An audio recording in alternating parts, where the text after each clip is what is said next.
Speed Sport Tuning is quietly nestled in Danbury, Connecticut. Although the parking lot might give away their secrets, behind this unassuming wall lies a Porsche playground few car guys can resist.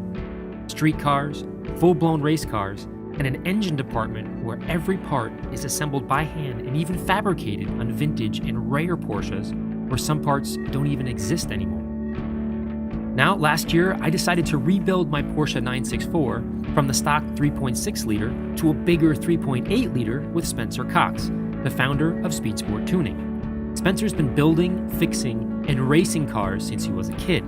He holds multiple PCA track records, drove in the Daytona 24-hour, and coaches pro drivers from around the world. Now, this is the man I want building my car. What's up, guys? Today has been a long time coming. Now, I've built a Porsche 964 from a 3.6 liter to a 3.8 liter here at Speed Sport Tuning, but we want to find out how much horsepower it has. So on today's episode, we're going to talk about what a dyno is, how it works, and what sort of information you can derive that'll help you tune your engine going forward. It's all coming up today on Drive Clean.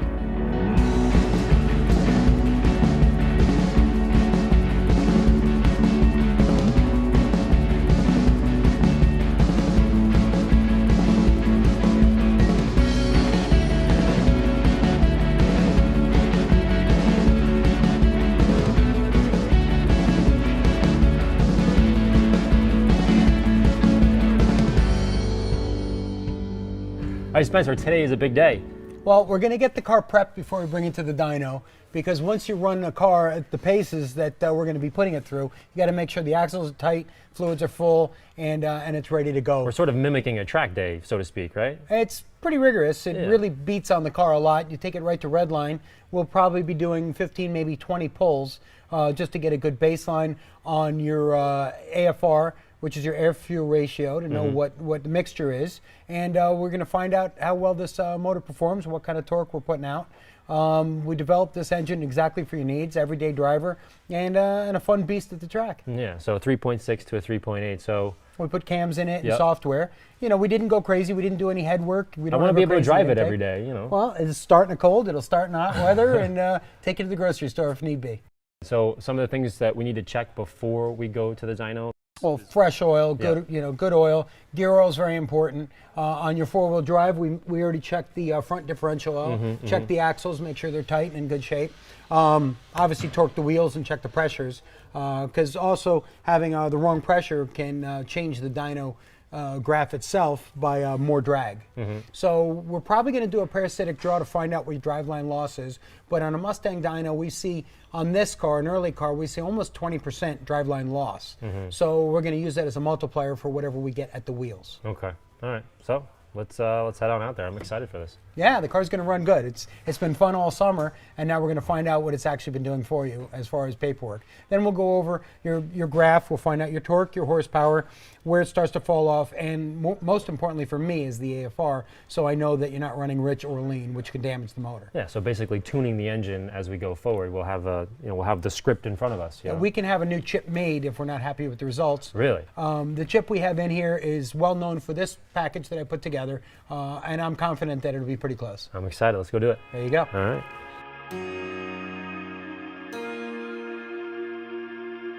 So after months of research and preparation, weeks of building and breaking in, now was the day to see how well my car would do on a Mustang dyno, known for its accurate and sometimes sobering power numbers.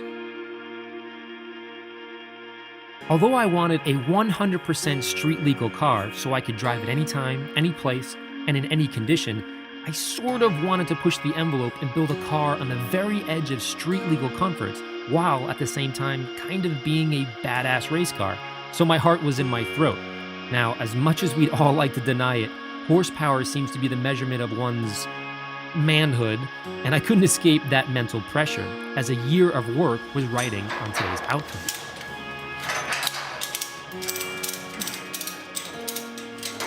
I couldn't sleep last night thinking about the dyno, but this thing is huge. Tell me a little bit about it. All right, so this is a Mustang Dyno 500 SE. It's capable of all-wheel drive, front-wheel drive, or rear-wheel drive. Basically, the point of a dyno is to take the horsepower and torque. It reads it from the tire, So you're getting rid of any kind of horsepower number between the crank and the wheels, which is a power loss through the drivetrain. Here we're pretty close to sea level, just probably a little above in this area. So you're going to get pretty much as close to 1-to-1 as you're going to get. Okay, so before we actually start, what do you have to do? It looks like we've tied this thing down like it's going to the moon here. Yeah. If you're driving the car over 100 miles an hour in a standing place, you don't want the car to be going off the dyno. There are plenty of videos on YouTube of that happening, and it's not pretty. So what is this over here, the sniffer? That's an AFR wideband. Basically, you know, obviously a lot of cars might have it in the car already if it's a modified vehicle. It's good to keep an eye on your air-fuel ratios, and on the dyno it's especially important because whether you're just dynoing it for numbers, you want to at least know that the car is safe while you're dynoing it. You want to have a constant readout. Just in case it goes too lean, too rich, you can let off early so you don't damage anything. And from a tuning perspective, that's a core piece. You're basing a lot on what you see from the ECU and a lot from what you see out the actual tailpipe. I think when we're done, I'm going to go back with Spencer and he's going to diagnose what she's done What's here. doing, yeah. All right, so let's do this. We want to check, obviously we have gas in the car's not overheating, no check engine lights, temperature of the car is good, oil's good, and all that.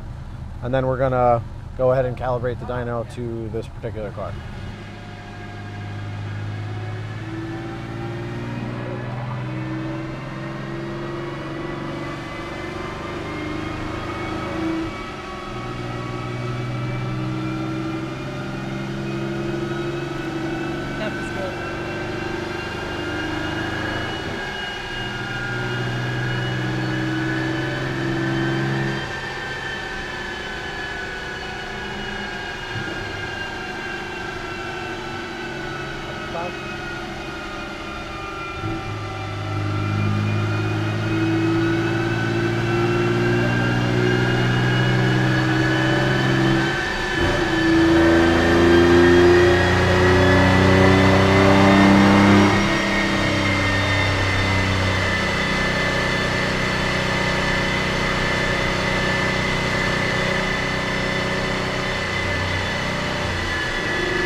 The car made 269.7 this run. It did make up to 272 at one point and 240 wheel torque.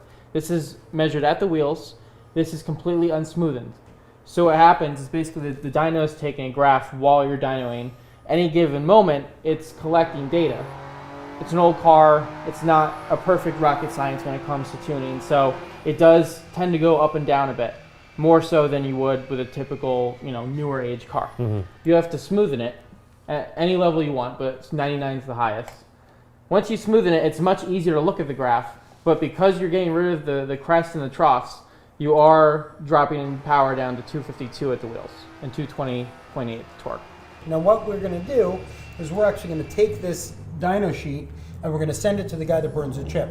In today's world, we'd plug in our laptop, make some changes, and we'd make a straight line to our optimum burn. Really? So since this is actually losing a little bit of horsepower by going that rich, so we're going to take this, have a new chip burned, knowing that this is the cam we used. We haven't done any head work with the 3.8, and we can actually make a little more power than that once we get a better optimum air-fuel ratio. So he'll take that piece of paper and be able to... And then he'll mail us a chip. No kidding. We'll plug in the chip. You'll make a little more horsepower. It'll burn a lot better.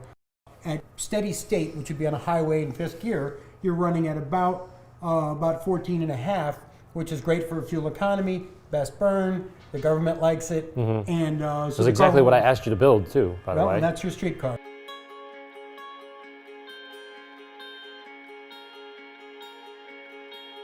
The four-wheel drive dyno you're running a shaft to the front. You got a whole nother differential, a whole nother set of axles, a whole nother set of brakes with their drag and the tires. So typically on a Mustang dyno, we'll calculate about 20% driveline loss. At 20%, running 252, you're running about 310 horsepower over the factory 245. And the original goal was we didn't do any head work whatsoever. Intake is completely stock. That fantastic FED exhaust, the chip, the webcams that we installed, and the 3.8 LN P's and C's, I couldn't have asked for a better package. I mean, a full RSR 993 engine in race trim made just shy of 400 horsepower back in the 90s. So to know that you're at 310 with a mild street car that's a little fun for weekends, Yeah. I couldn't be happier. Same here, man. I really appreciate it. And I know how you like to decorate your garage with parts from your car, so I'd like to give you this to put up on your wall. Well, thank you. I signed it because I'm very proud of that engine and our Yes. package we did together. Yes. And then the only thing that we might change in the future would be that, but other than that, drive it next summer, take it to every track you can possibly drive it at, and have a great time. This is awesome. I appreciate it. Thank you. You're very, very This gives me welcome. another project. This is what I get to look at right now. Yeah, well, that's a phone call and some mail. I love it. I love it. Thanks Good. again. Let's see some lap times now. Absolutely.